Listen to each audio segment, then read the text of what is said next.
Good morning, good afternoon, good evening, wrestling fans. This is John Hoppy. You're listening to the Wrestling Fans Insight Sunday Takedown. I'm here with my brother William. How you doing? I'm doing okay. I just got to apologize ahead of time for my absence. The last few weeks have been kind of nuts. So most everything's figured out. A lot of good came out of it. Hey, so real life comes first. You know that. Oh yeah. All right. So, like you said, you good things. I noticed you got a new pup in the house. Uh-huh. Do we really want to bring that up? Puppies! Puppies! Furry little freaking torpedo. We also have Carlos on the block, as Stampede would call him. How you doing, Carlos? I'm doing good. I'm having a good week. I'm having a good day in fantasy. I just heard, I was talking to you guys off the camera. I hurt my ankle on the way to the gym, so felt like a klutz. But other than that, I'm well. Brian Cage, where the hell are you? I know you were. Brian Cage. I need you to come home so you can carry me around everywhere for a couple days. Thank you, Melissa. Thank you in advance. Yeah, we also have our last guy standing, Stampede. How are you? Living large up here in the Great White North. No complaints. Still dealing with all the snow and everything? The igloos have finally melted, and the polar bear migration from Manitoba on the ice floes, that's coming past, so it's all good. Clear sailing. For 2 weeks? For 2 weeks? Yeah. So by next week they'll be filming a Coca-Cola commercial up there. Exactly. Yeah. So it's quite dangerous. He plays Santa Claus. Nobody knows that, but he actually plays the Santa. Yeah. Well, you have to watch going out at night because like polar bears hunt at night, right? So dangerous times lay ahead. Cocaine Bear 2 coming soon. Really? You had to go there? Well, we're talking about AEW. I mean, that's what everybody says. So. Polar bears are white. So that was a good tie-in, Carlos. Leave it to Carlos to throw it in there, though, is the problem. So, but anyways, welcome to the show, everyone. As we already went off the rails, like usual. Well, okay. Again, Cocaine Bear 2. Three out of 4 of us. Will likes to stay on task. But anyways, last night, as you can tell by our background picture, AEW had their 2024 All Out pay-per-view event. Overall, I thought it was a pretty great show. I mean, not very often where you have pay-per-views so close to each other that you can actually do 2 great entertaining ones. Last year they pulled it off. They did it again this year. Especially if you're more pro wrestling fan oriented, it definitely it definitely did the jobs. What was your thoughts, Will? Overall, I'm actually giving it a 7. There were a couple of disappointments, obviously. We'll get into that a little bit later. I do find it curious that, when they're given a whole bunch of time to be able to build these things up, a lot of times it falls flat. But when they have a quick turnaround like this, they always seem to knock it out. Yeah, I mean, just when we kind of think, oh, how's this going to pan out? They find a way to pull it off. And, AEW, I feel, does a really good job of doing that with, I would say, probably about 80-90% of their pay-per-views. I think they're just better at focusing on a minor shift in storylines. Right. They don't kind of tend to, I guess you can say, drag it out too much. Yeah, don't over dramatize it. It don't have to change a whole lot. Carlos, what was your thoughts of last night's pay-per-view event?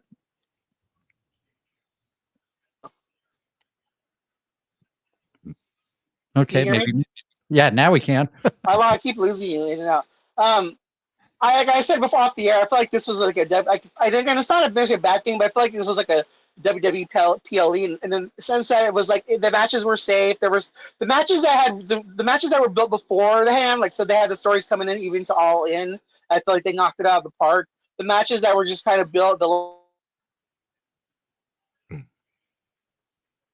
Oh boy, was not nothing like it was like Ring of Honor Plus that were on there that aren't Ring of Honor, and then of course hologram, but beforehand, they all delivered and they made the show. And again, it was entertaining. And in context to people listening, I was working yesterday, so I started the show at 11 o'clock at night and finished it at 3 in the morning. So please remember that when I'm giving my reviews. All right, Stampede, you're up. Excellent show. Should be in the running for pay-per-view of the year, most likely. Mind you, there's still some left to take place. 2 of the matches landed in my top 5 for the year, and there was a women's North American match of the year on the card.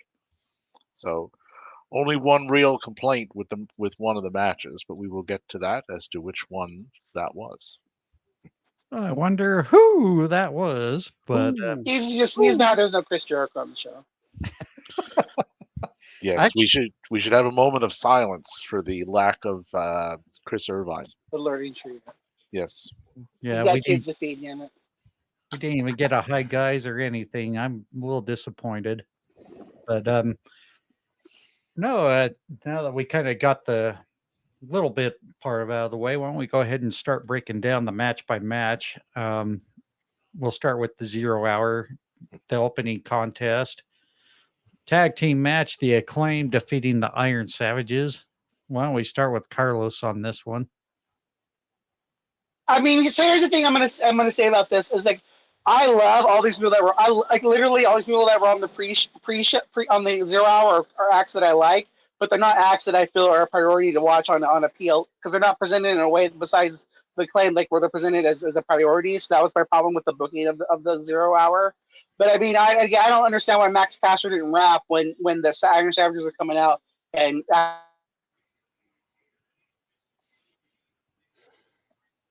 Missed my rap. We kind of lost you on the tail end of that. Was there a reason was there a reason why Max didn't rap? Did they say anything why he didn't rap to the ring? No, I never even heard anything. In fact, to be honest, I didn't even notice. Oh wow. That's the bad part. Maybe it's just finally to the part where Max kind of has run out of enough stuff to controversially say out there. So Davey, your thoughts? Fine match for where it was. As far as the rap, they're probably just transitioning away from that. You don't need, run things so long before you get to the point of, okay, we're now beating a dead horse with it, which I think is where they were at with that particular part of their act. This looks like it's leading to an Acclaimed versus MXM feud, which I think should be quite entertaining, given the characters involved and their match styles actually would fit quite well. We're the only ones that do hand stuff. There's a lot they can do with that feud. So, and they did tease that last night. So if that's the direction they're going, I'm happy with that. But the rap, the lack of it doesn't bother me at all. All right, bro, you're up. I'm not going to be a whole lot of help. I was having an issue with my streaming service. So up until about, I'd say, midway through the MJF match, I've got nothing for you. Oh, damn it, Triller. Get your shit together, will you? I'm not sure what happened. I started watching the 0 hour and then noticed it was off on the timing. And then I went into watching, main card because you have to get into each one with Triller separately. Weird. And then it stuck me in directly halfway through that MJF match. So I don't know. All right. Well, maybe the replay will help out a little bit. If they even offer it. I haven't checked to see if they've got the 0 hour as part. They should. It's on YouTube. Hmm. Oh, yeah. Hence being free. Well, it's called the 0 hour. See, I keep forgetting they do that on YouTube because I just use my streaming service. That's the whole point. Is it's a buy-in, so it's free on YouTube. I'll probably have a chance to maybe do it Thursday. Yeah, cool. As far as me, I thought it was a good match. I thought the Iron Savages definitely looked a lot better than they have in months past. So it's good to get them on the card and get them some exposure here to these crowds. I just hope they keep improving on their in-ring skill because I think they've got a lot of promise and hopefully we'll be up there in the tag team championship ranks soon. This is going to be the interesting part for the remaining part of 0 Hour because it was nothing but trios tags. So, I mean, I'm okay skipping all this. I'm just I mean, I don't have much for it. If you guys are good to skip it, I am too. I am. Yeah. How about you, Stampede? Yeah, I'm fine skipping the 0 Hour. The only thing I'll mention on it is you will hear people complain, why are these people not on the card? Why are they not on the show? This is a way to get them on the show. Right. Right. Well, Can't have it both ways. Well, and their job is to help get people interested in the card and get the crowd hyped up. So, Exactly. So in that context, those matches serve their purpose. My only issue was, again, like I said, it was like I gotta say before we got on the air, it felt like Ring of Honor Plus because besides Hologram and the Acclaim, it was all Ring of Honor talent. And again, that's fine to throw on the card, but for me, it's like I just want them let the guys be on Ring of Honor and try to build that brand. I wouldn't mind if it was one match featuring the guys that are mostly Ring of Honor, but it's like it's too much muddy in the waters, and there's so many other people that I would have rather seen on the pre-show. That's just my opinion. And instead, it just took 3 trio matches in a row too. It's like, okay, that's overload. Yeah, it was a bit of overkill. It was kind of more of a, oh, we got all these people left. Let's get them on. And, we've said that before on the other shows where we've discussed the results of these pay-per-views. And fortunately, that's how it always feels. But I'll just run down the results for the rest of 0 Hour. Sammy Guevara, Dustin Rhodes, and Hologram ends up defeating the Premier Athletes. The Bang Bang Gang defeats the Dark Order. And in a 3-way trios match, it's just goofy as shit. The Undisputed Kingdom defeats Top Flight and Action Andretti, and also the team of Lee Moriarty, the Beast Mortos, and Shane Taylor. Thank God we got over that. Sorry, strictly AEW fans, that was just a little much. Let's get into the main card. The opening match, MJF defeating Daniel Garcia, which I thought both guys did pretty stellar job in this opening bout.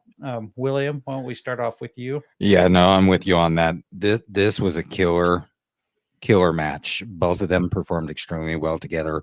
I honestly kind of see Garcia being an MJF Jr. as far as popularity growth.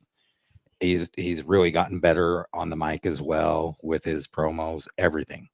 So he's pretty well-rounded future champion. So one thing I want to ask you, just because it was mentioned on Twitter, or not mentioned, but on one of Conan's posts, he says Daniel Garcia's got a lot of promise, but he needs more muscle weight on him. Do you agree with that? I would say that he does need to probably bulk up another probably 15, 20 pounds. Just the ratio of his head is a little bothersome to his body. Kind of like when you see those bodybuilders. When he first came on the scene, what it reminded me of, and I don't mean any offense to him, but it reminded me of a little kid in his underwear in his living room pretending to be a wrestler. It's wow. Okay. I don't know if I went to that extreme, but I'm just telling you my first thought of him when I first saw him. Once I started watching him, I really, really started enjoying what he was doing. All right. And MJF is always solid. So Stampede. Really, really, really good match. Nice attention to detail throughout it. Focusing on the neck, which was a focal point going in. MJF picking up the win, which probably ties into Garcia's contract not being fully done yet or signed off on yet. To answer your follow-up question there, I don't have a problem with Garcia's size. Been many people smaller than him in the past and currently who are at the very top of their promotions and have either been world champions or are about to be. Rey Mysterio being one. Zack Sabre Jr. is another. He's not a big guy. Bryan Danielson. Bryan Danielson's not a big guy. I get people saying that because they come from watching like the Land of Giants, right? You got to be a certain size and you have to be aesthetically pleasing to the eye and all that and the other thing. That's not anything that's ever intrigued me. If you're good, you're good. The progression that this man has made over the last 3 years has been a joy to watch. Though he wasn't much of a character when he first got there, and he couldn't really talk very well. Right, that kind of held him back. But he doesn't have those two things now. His in-ring was never a question. He always had that, and he's only gotten better. So sky's the limit for Daniel. I'm interested to see where he goes from here. I gave it an 8.75 on the 10 scale. Carlos, are you with us? I hope. Yeah, can you hear me? Yeah. Yeah, We- it just We'll see if seems I like still you're on I having, stay on. seems like you have. Oh yeah, I have connection difficulties. issues. I think what Stampede just took the words out. If he was going to WWE, I would say yeah, he needs that on size. But for AEW, he's fine for his style of wrestling. He's about submissions and he's about like that kind of like that pure style. So it's like he's fine for his style of wrestling, and he is like that little bruiser guy. So for AEW, he's fine. I just wish he would have won. I feel like my only complaint was I feel like I was watching a Jay White match with all the snot, but other than that, it was a great match. But with Max winning and the way they did the end, Yeah, I Right. like the ending too. And again, for me, if Max is off TV for a month or so, I think I would like that because I feel like where does he go next? Just to give him a little break off television. I like the ending all the way around. I like how they end. I like that they give him his comeuppance and he was already a star, but he was solidified yesterday for sure. and He's it covered with the props the loss. door open. If they want to revisit that for another match, they can with the way they ended. Oh yeah, 100%. It's like you beat me, but I took you out. So Yeah. right. And just so everyone knows, that match was sponsored by Kleenex. So be sure Oh, to, good lord. if you ever have a runny nose, be sure to go get Ugh, in your local Jesus groceries there. Christ. All right, well, we move on to the AEW World Tag Team Championship. The Young Bucks retained successfully over the Blackpool Combat Club. I thought this would have been interesting if the titles would have changed hands, especially when we find out what happens later. Why don't we start off with Stampede on his thoughts? Well, the titles changing hands wouldn't have made a lot of sense because the Yeah, Bucks. stupid. Well, the Bucks still have a storyline pending, right, with people that are coming back. Be that Kenny and Coda, or be that Kenny and Hangman, because they're obviously going to give Hangman Swerve a rest right now, so they got to have something for him to do. It's a fine match. I mean, it wasn't, it's not going to make my top 100 or anything, but it served its purpose. Little did we know what was going to happen later on in the show with the Blackpool Combat Club. But we'll get to that. Gave it an 8.25. No, I think that was a fair rating. Carlos? It was serviceable, and again, I think the reason, and again, they didn't. Again, they're the Blackpool Comic Club. They don't need a reason to be there, but I think having this match gave them a purpose of being there for what happened later on. So again, for me, it was serviceable. It wasn't a match I was like, oh my god, looking forward to it. But I love Yuta. I love Claudio, and they both showed out. The match it won me over, especially when he kills it in the ring. And so again, it was serviceable. It was again for what it was. It was perfect. Yeah, I thought it was a solid match. They obviously did all the things you guys mentioned. I personally probably wouldn't have included this match, but yeah, like it would have been like exactly. But with the other matches, it's fine. Like that's for what it was. Yeah, for what it was, it delivered. So it definitely had its few entertaining moments, especially when they kept doing the leg splits for the Young Bucks for a little bit there. So, but no, I thought exactly the same as you guys. It did its purpose. It kept us entertained. I think deep down, anybody who has a good wrestling mind knew that these titles weren't changing hands. So we're going to move on to the AEW International Championship. Will Ospreay retains over the Bastard Pack. And I honestly thought this was match of the night.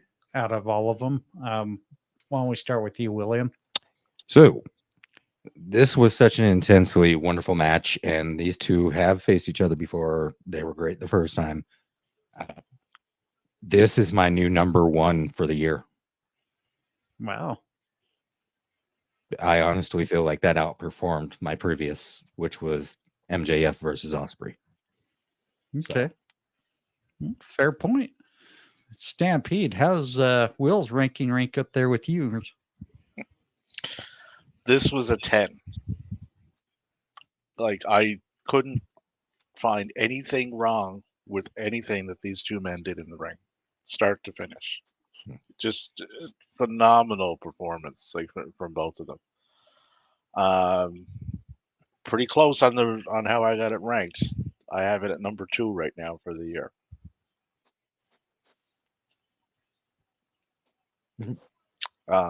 But yeah, and then the callback to their match, the 30-minute time limit draw,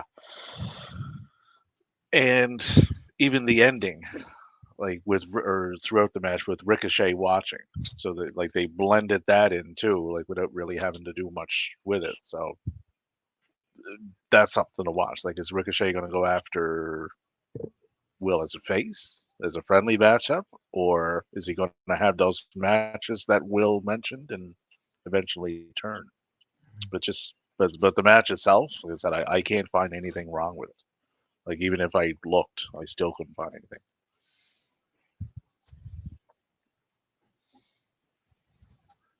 Carlos?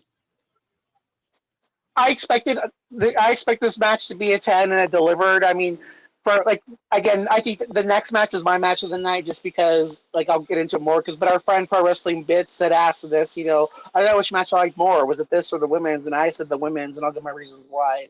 But I mean, this match was everything I thought it would be, and again, I knew they'd deliver, and they did. It was a fantastic match. History, yeah, kudos to them. Brilliant. And I'm right there with Stampede. It was hard to find anything wrong with this match because I don't recall any slip ups in this match There whatsoever. wasn't. It was 100% clean. It was perfectly executed. Yeah.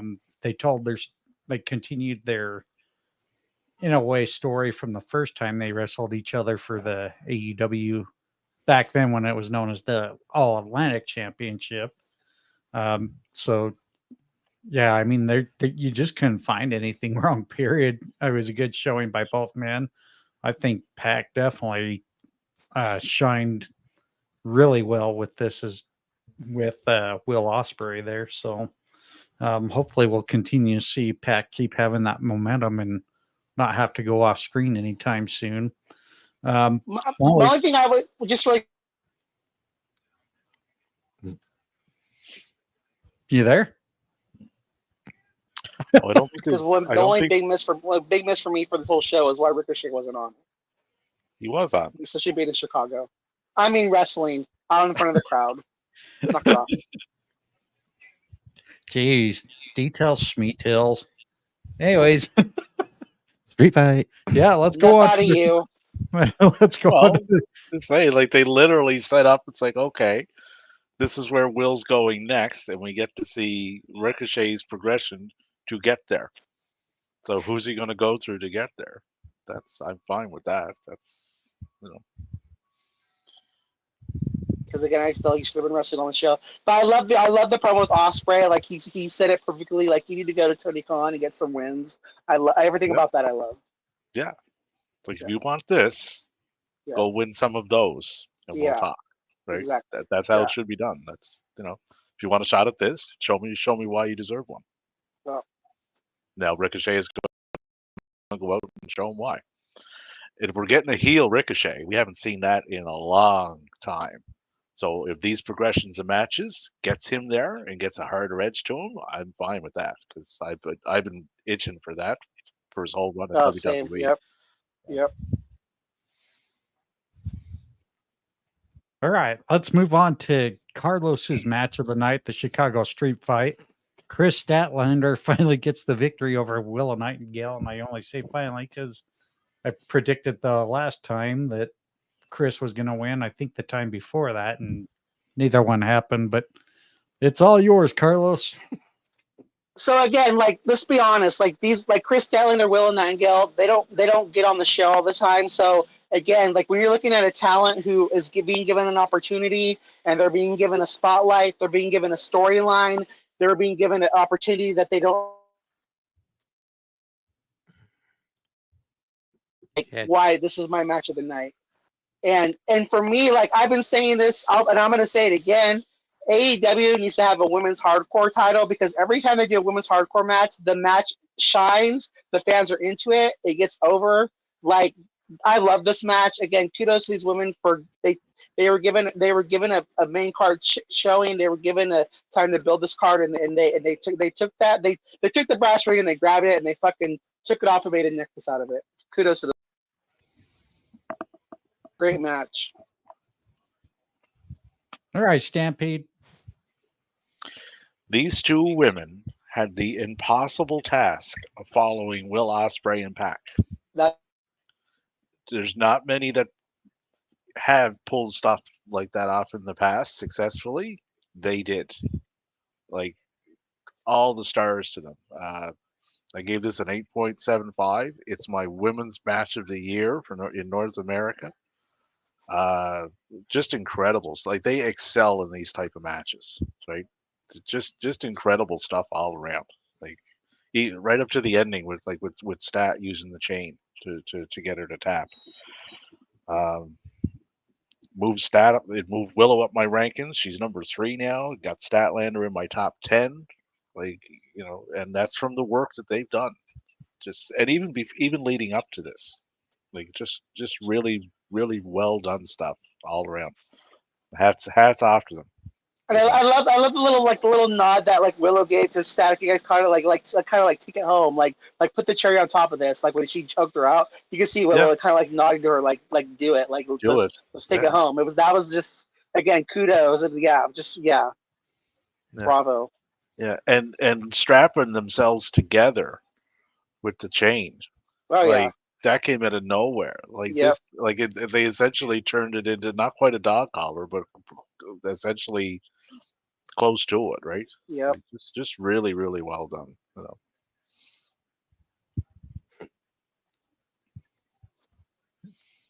So, what do you want me to say that they didn't say?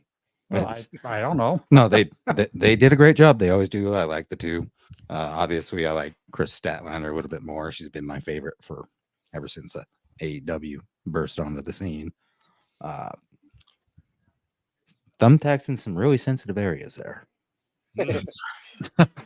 What are you talking about? I don't know if you've ever hit that part of your ass cheek, but I'm telling you right now, it's bad.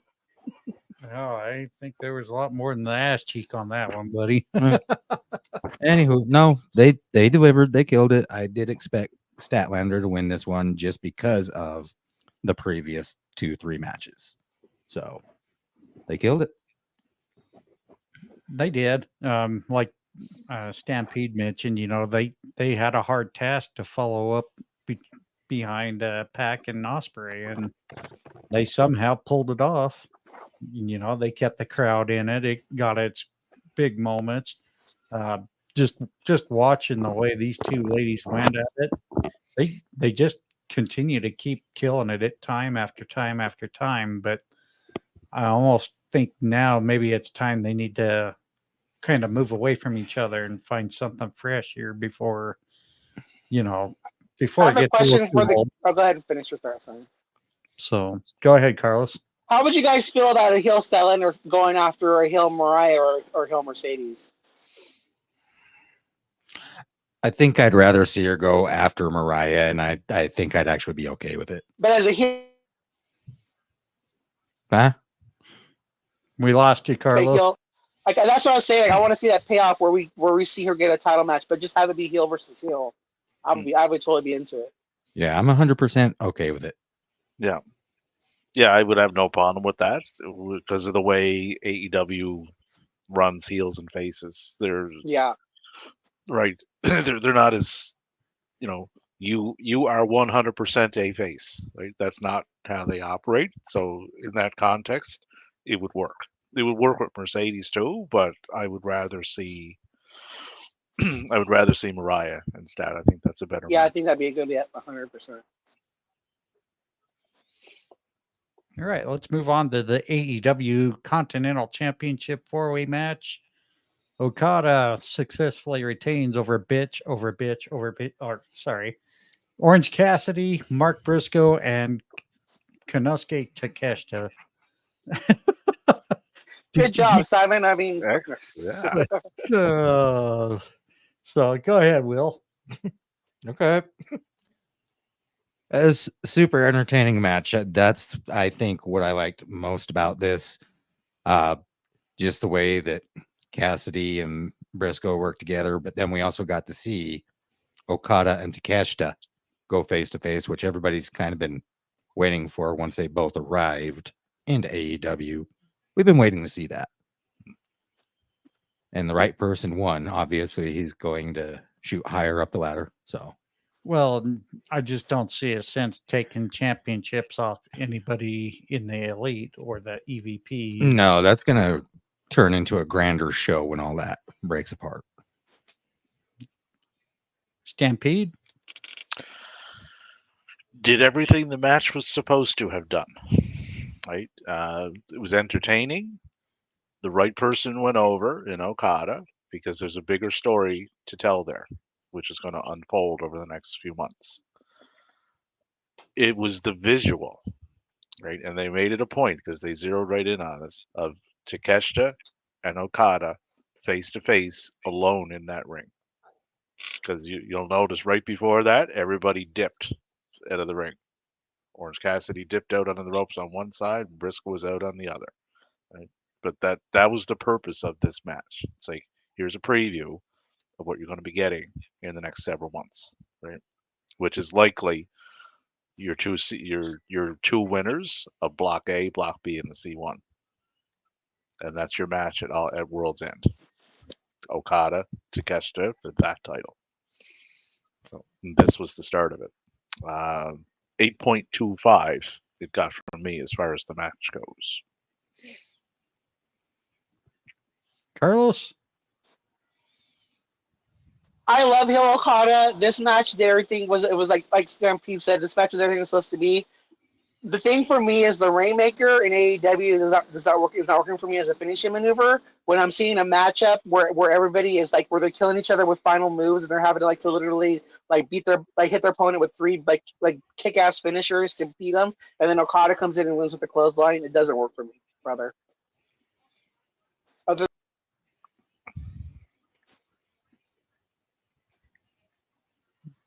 Sorry, Carlos, we kind of lost you on that last little bit. I just said I love Hiro Okada, and the match was like Stampede said is everything it's supposed to be. Just the Rainmaker doesn't work for me as a finishing maneuver in AEW. That's my only complaint. All right. When we go on to the TBS Championship, Mercedes Moné defeats Hikaru Shida. I was not impressed with this match. This is one of my disappointments too. This match did not go well. No, it did not. No. This is 2 in a row for Mercedes. It and I'm sorry, I have to differ on our friend Pro Wrestling Bites on this. He felt it was more on Shida than anything. I disagree. Nope, it was Mercedes. I'm sorry. I can tell you, I'm an eagle eye with Mercedes because I don't like her, and even I was disappointed with her performance beyond just not liking her. Well, and I try to remain unbiased on her. I've always had mixed feelings on how Mercedes handled business and how she performs. And I'm sorry for the contract that she received. I want to see a hell of a lot better than what we're seeing, especially these last 2 events. I mean, this was just, for me, it's not suffice for what she's making. If you've got this big of a contract from a company like AEW, Deliver. You better fucking deliver. she has not delivered. No. Her promos have been terrible. Her in-ring work the first couple matches, not terrible, but definitely just could have been a little better. We saw such more amazing work out of her, especially during the NXT years. Exactly. Her NXT were definitely her best years. Moving to the main card. I wouldn't say they were terrible, but definitely weren't quite NXT material. No. And I'm sure we've been a little too negative on it, but why don't we go on to Carlos? Garbage. The whole time Oh no. We lost you, buddy. disqualification, and I Hang feel on. like they should. Can you hear me or no? We lost you completely. We lost you for a little bit. Go ahead and start over. Sorry. For me, it's just hard because I want what I wanted to book, and so like watching this match, I feel like it should have been Britt versus Mercedes too. Britt should have won by DQ at All In. There should have been a blowout because the match needed to have some more interest, I think. And for me too, like I don't understand the way Mercedes won. Like she should have had the twins. If you're gonna bring in what's the sisters or the twins or whatever, the Renegade twins with her, that was the time to do it. And so they didn't do it. So that was the big thing. So so for me, it was just psychology wise, like why does she need Camille if she can win the matches on her own now? And I don't like the finishing maneuver. I think it's stupid. She said in her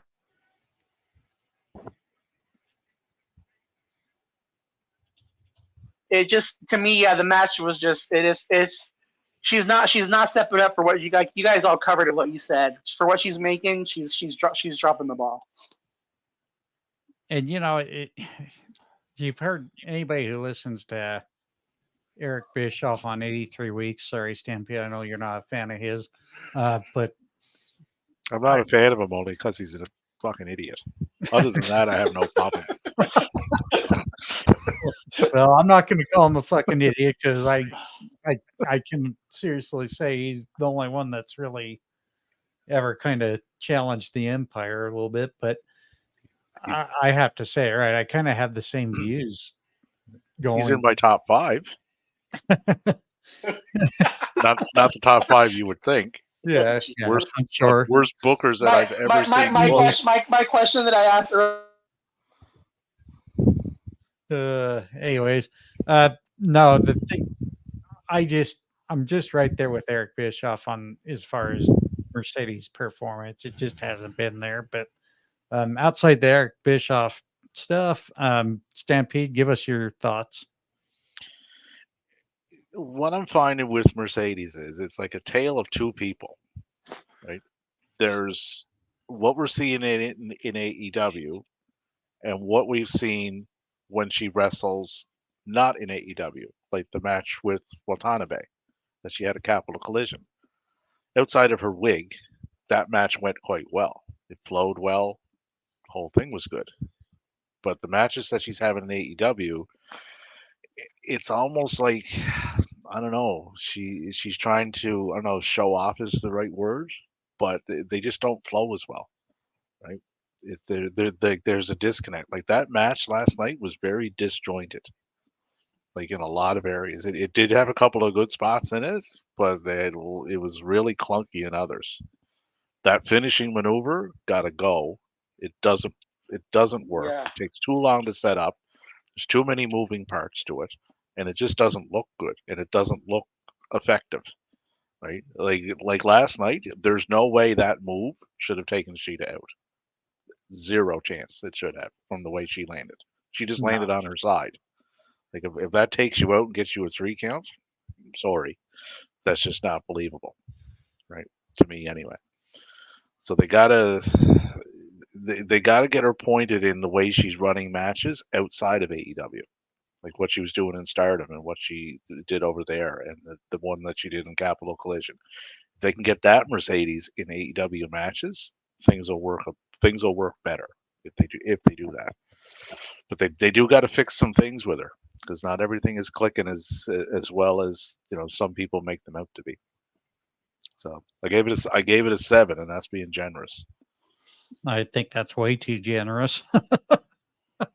I don't even think I would have gave it a 5, to be honest, and that's being just generous on my end. So while we move on to the AEW World Championship, Bryan Danielson retains over Jack Perry.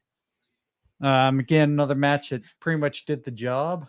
I thought both guys did a pretty good. I thought this was actually a really good showcasing for Jack Perry, actually, especially being kind of the anniversary of the whole incident that took place last year.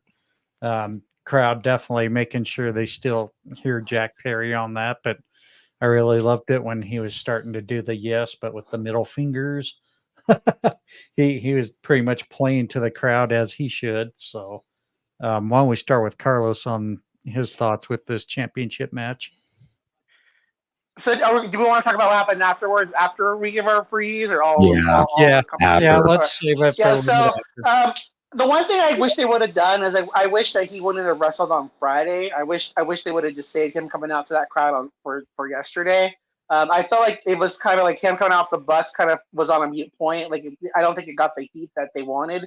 But again, I thought it was a great match. I think again when you have the card that you're doing already, like so when you already have your main event that you have your Osprey match, you have your MJF match, like you have your Chris and Willow match. Like you do this kind of match because you want to showcase Jack Perry, who's your feature. And that's the one thing I wanted to mention too that I did like about this whole show is the fact that you had your Danny Garcias, your Jack Perrys, your Willows, your Chris's on the show. Like that was a big your Wheeler Yutas. That was a big win for them as a company.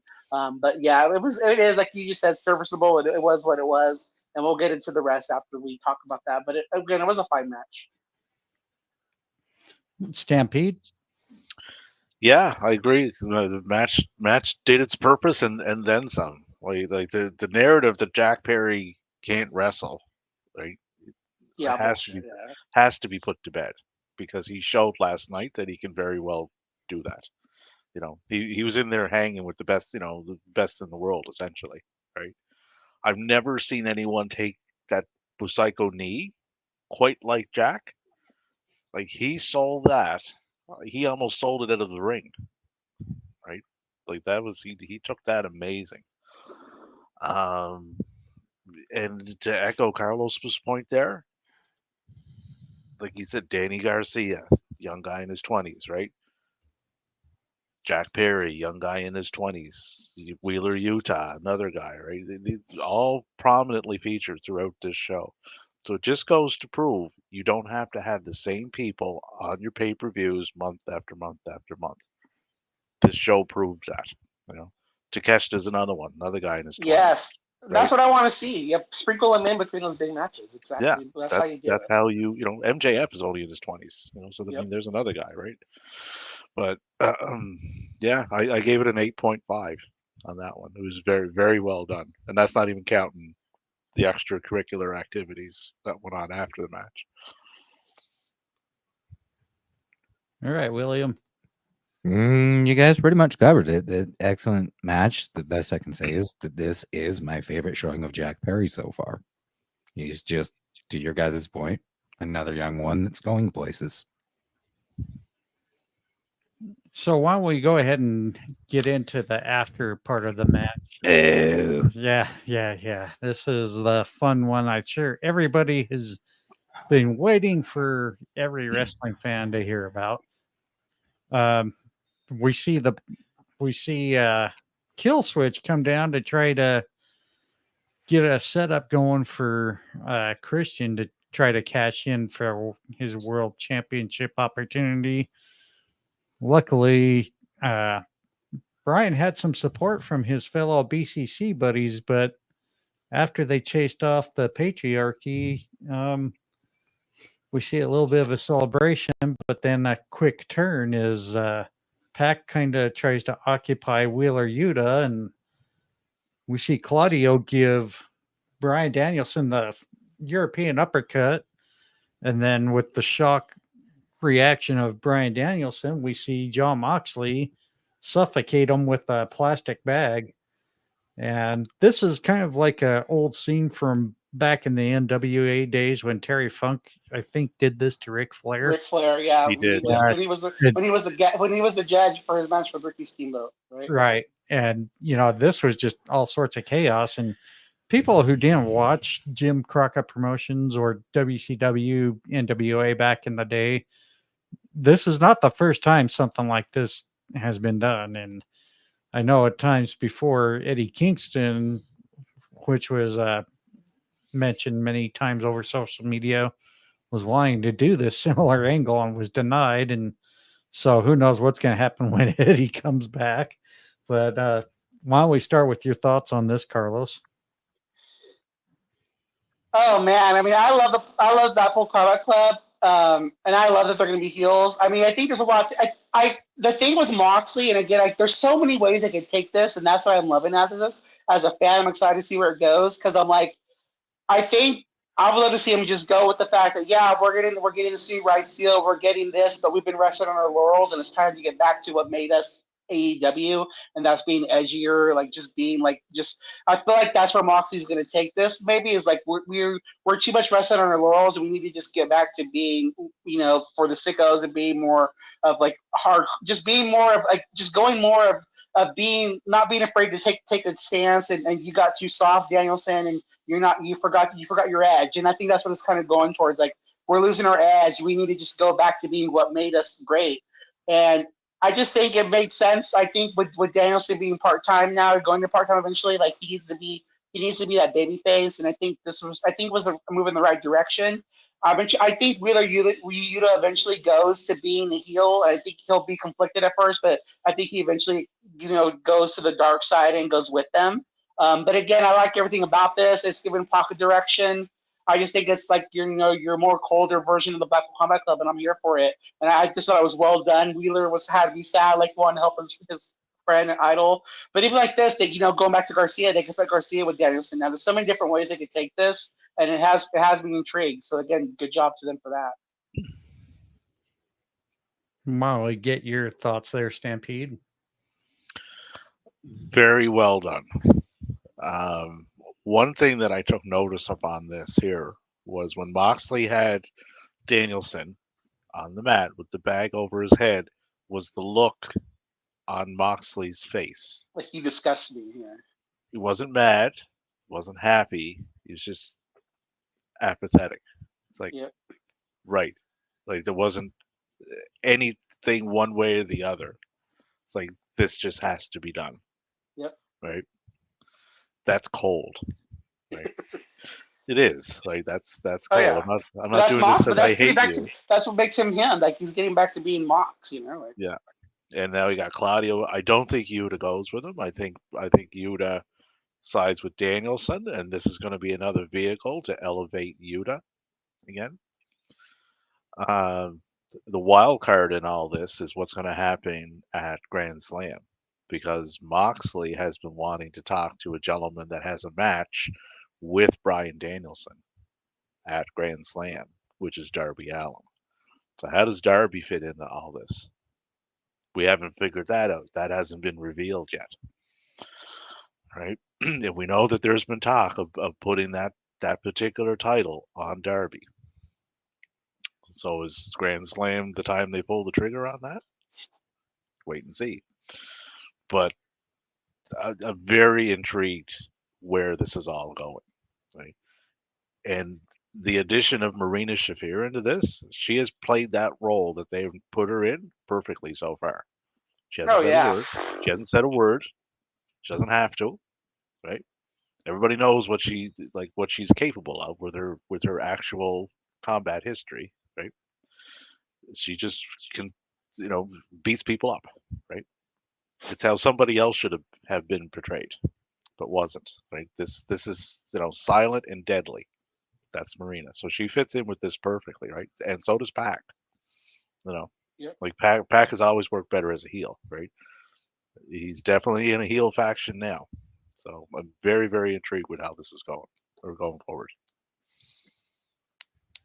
I think what's really going to be interesting is how the Trios Championship is now going to play in the role, being that we have Claudio, Pac, and Yuta as the champions.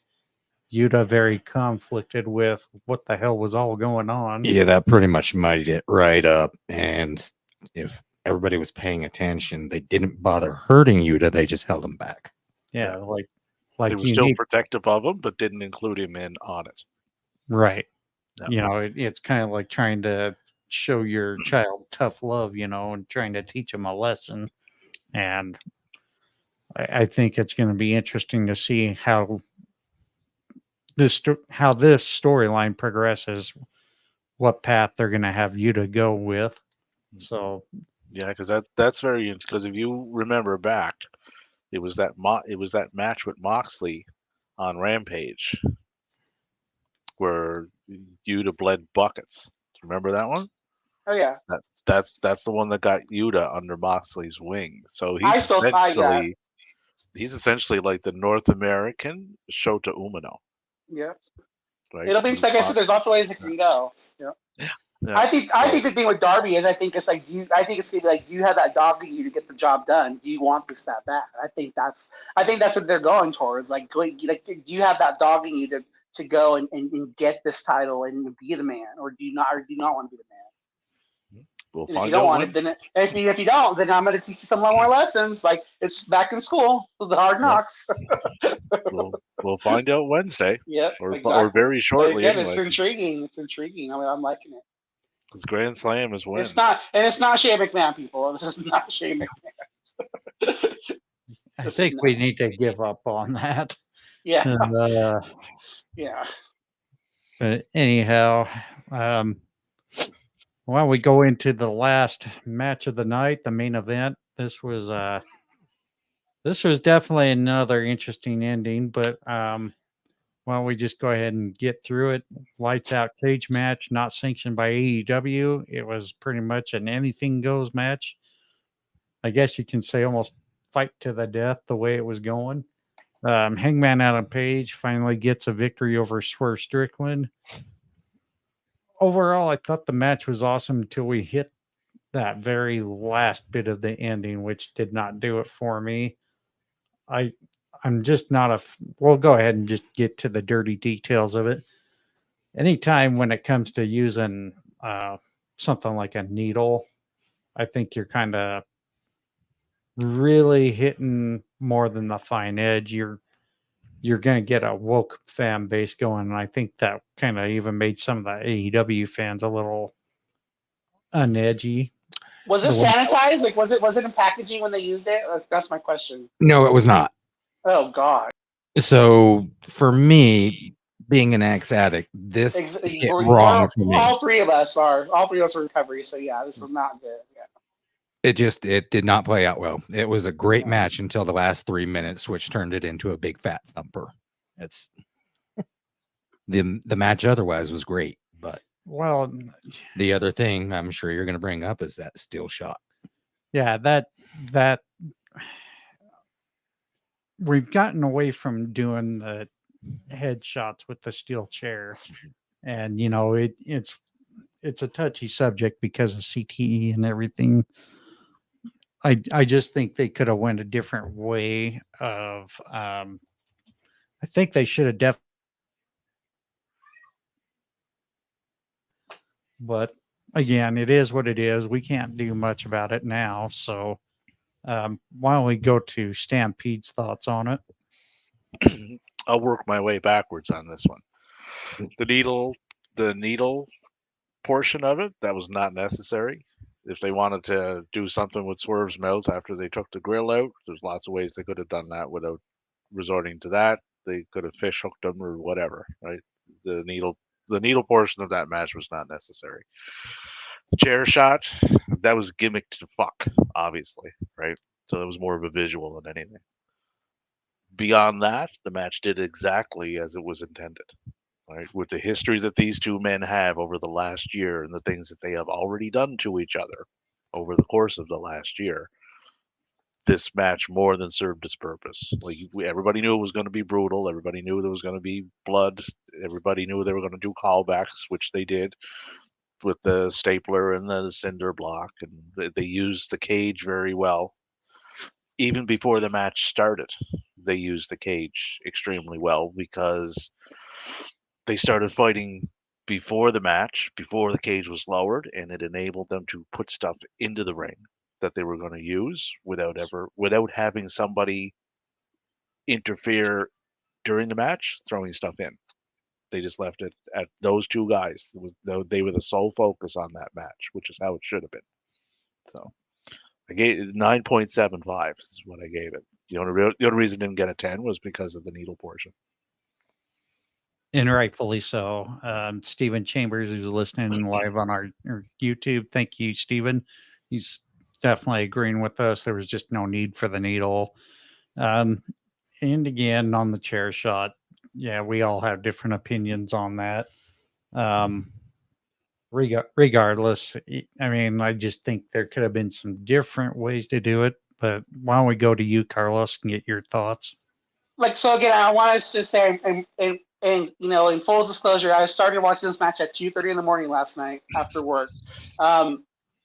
For me, they sold me so big on this match. For me, the psychology was like, as far as the ring tempo was off. Like for me, if somebody burned my house down, like I'm gonna just go no holds barred, go hard as a motherfucker at them. And like it's just the psychology was too slow for me.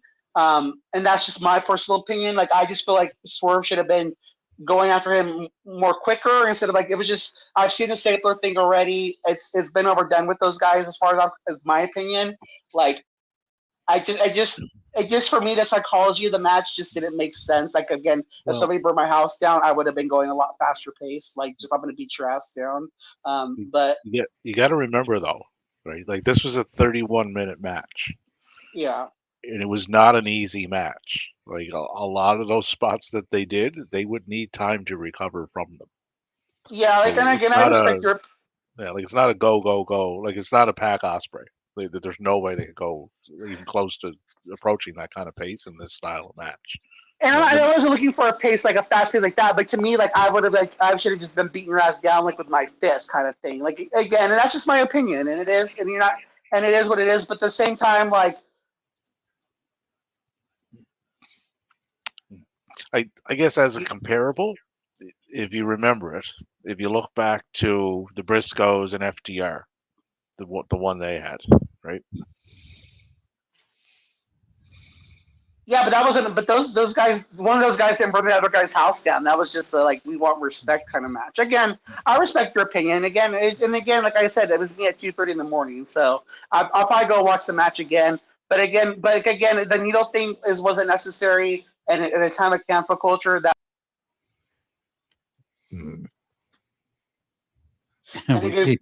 And be respectful for people in recovery. That's just you don't ever want to go showing kids again that it's okay to poke someone with a needle you find. And again, that's going to the extreme, but it's just a bad look. Carlos is looking for the primal savagery. I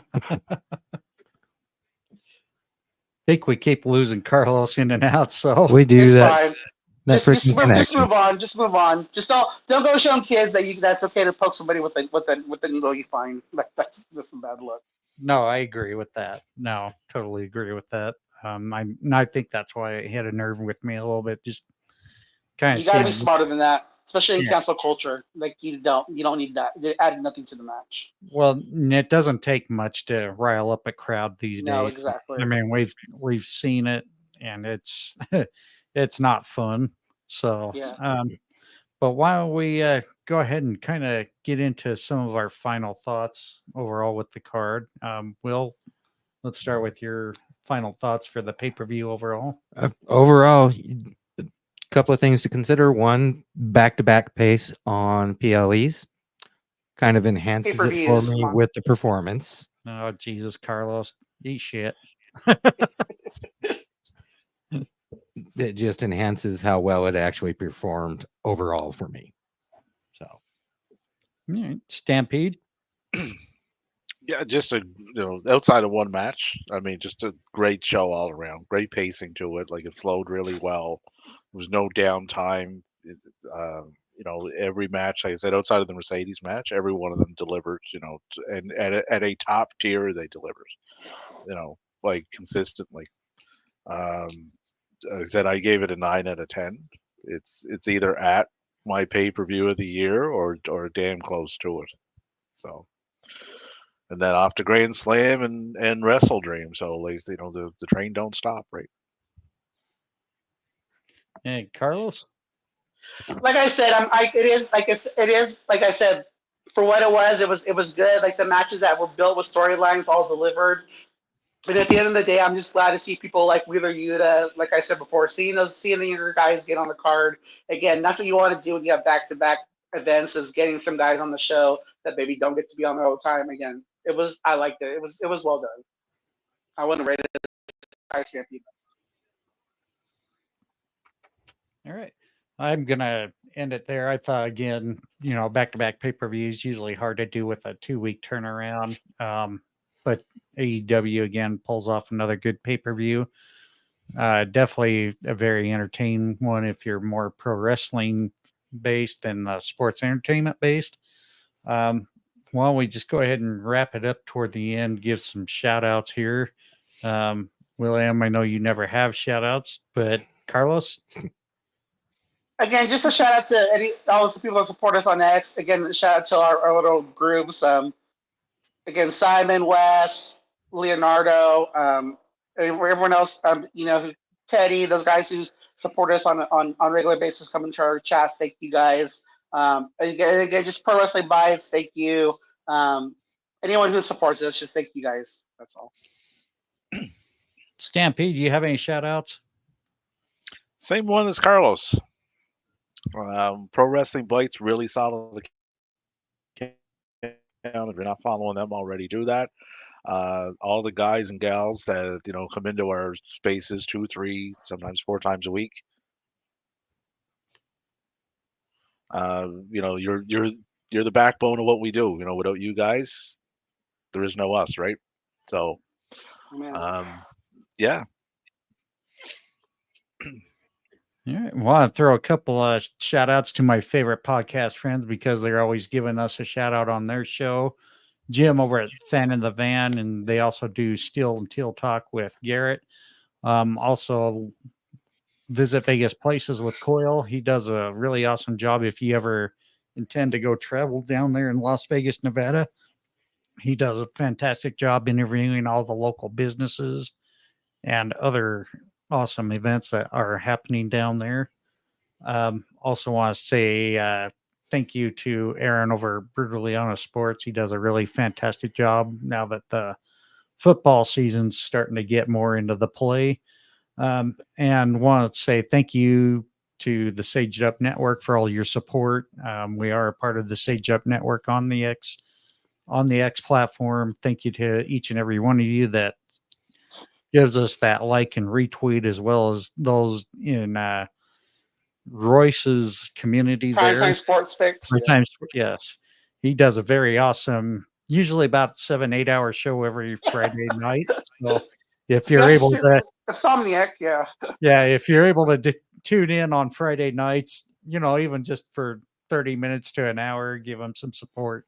He does a fantastic job keeping that going. Especially now with football season. Football season starting, that's a fun space to go into.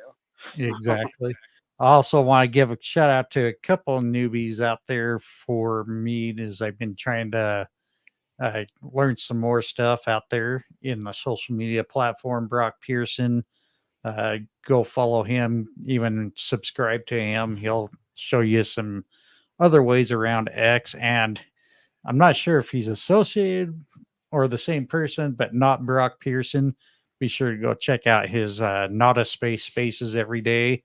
They usually start at right about 10 a.m. Eastern Standard Time, almost daily, I believe. So go check him out. Lots of fun stuff there, from comedians to some tips on using social media and whatnot. So without any further ado, I think we're going to wrap it up. Carlos, you got some X Spaces coming up this week? Yeah, we'll be back on Tuesday and Thursday. So Tuesday will be at 10:05 Eastern, 7:05 Pacific, right after NXT, and then we'll be back on Thursday at 11 East or 10 Eastern, 7 Pacific, and then if you live where Stampede is, it's 11 Stampede time. The Great North. Damn Canadians. In Canada. And right now, as you've heard a couple of times we mentioned, we do have a group chat on X. If you want to join it, just get with me, Carlos Stampede, for some details. And the way to follow us there, I'm on the X platform at WF Insight Pod. You can catch William, even though he's not very active, at William Hoppy 8. Carlos?